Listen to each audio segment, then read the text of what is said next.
மிகுந்த பலனுக்கு ஏதுவான உங்கள் தைரியத்தை விட்டுவிடாதிருங்கள். உங்களுடைய தைரியத்தை விட்டுவிடாது இருக்கும்படியாக ஆண்டவர் இந்த நாள்லையும் உங்களை பலப்படுத்த வந்திருக்கிறார். ஹல்லேலூயா. நம்ம கிறிஸ்தவர்களாக நம்ம இருக்கிற நாட்கள்லையும் இந்த நாட்கள்லையும் நம்ம பார்க்குறோம், எங்கே பார்த்தாலும் உலகத்தில் பிரச்சனைகள், போராட்டங்கள், நம்மளே பலவீனப்படுத்தக்கூடிய காரியங்கள். ஆனால் ஆண்டவர் இந்த நாளில் ஒவ்வொருத்தட்டையும் சொல்ல விருப்பப்படுகிறது என்னவென்றால், உங்கள் தைரியத்தை விட்டு விடாதிருங்கள். உங்கள் தைரியத்தை பலப்படுத்துகிற தேவனாக நான் இந்த நாளிலும் கடந்து வந்திருக்கிறேன் என்று ஆண்டவர் சொல்ல விருப்பப்படுகிறார்.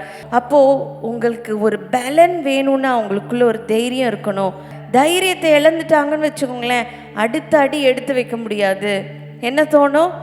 நம்ம படுத்து தூங்கிட்டே இருக்கலாம் அப்படின்னு தோணும். நம்ம எதுவும் செய்ய வேணாம் அப்படின்னு தோணும். நிறைய பேர் பார்த்துருக்குறீங்களா, ரொம்ப அதிகமாக தூங்கிட்டே இருப்பாங்க.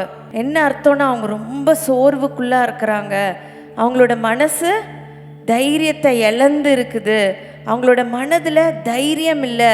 அதனால தான் அவங்களுக்கு ஒரு பலன் இல்லாததுனால அவங்களால உற்சாகமாக ஒரு காரியத்தை செய்ய முடியல, உற்சாகமாக ஒரு தொழிலை நடத்த முடியல, ஒரு ஆஃபீஸில் போய் ஒரு சேலஞ்சிங்கான ஒரு ஒர்க்கை எடுத்து பண்ண முடியல. ஏன்னா அவங்களுக்குள்ளார ஒரு பயந்து இருக்கிறாங்க. ஆனால் ஆண்டவர் இன்னைக்கு சொல்கிறாரு, உன்னை தைரியப்படுத்த நான் இங்கே கடந்து வந்திருக்கிறேன். என் வார்த்தையினால் உன்னை நான் தைரியப்படுத்த இன்னைக்கு கடந்து வந்திருக்கிறேன். இவ்வளவு நாள் நீ உங்களுக்கு உண்டான அந்த பிரச்சனை நிமித்தம் நீங்கள் சோர்ந்து போய் துக்கத்தில் நீங்கள் இருக்கலாம். எதுவுமே செய்ய முடியாமல் அப்படியே ஃபோனே பார்த்து கொண்டு அப்படியே என்ன பண்ணுவதென்று அறியாமல் அப்படியே குழம்பி போய் நீங்கள் திக்கற்றவர்களாக இருக்கலாம். ஆண்டவர் இன்னைக்கு இந்த நாளில் உங்கள்கிட்ட சொல்ல விருப்பப்படுறார், உன்னை தைரியப்படுத்த நான் இங்கு இறங்கி வந்திருக்கிறேன். யூதராஜ சிங்கமாக உன்னை தைரியப்படுத்த, உன்னை பலன் கொள்ள நான் இங்கு இறங்கி வந்திருக்கிறேன்னு சொல்றாரு.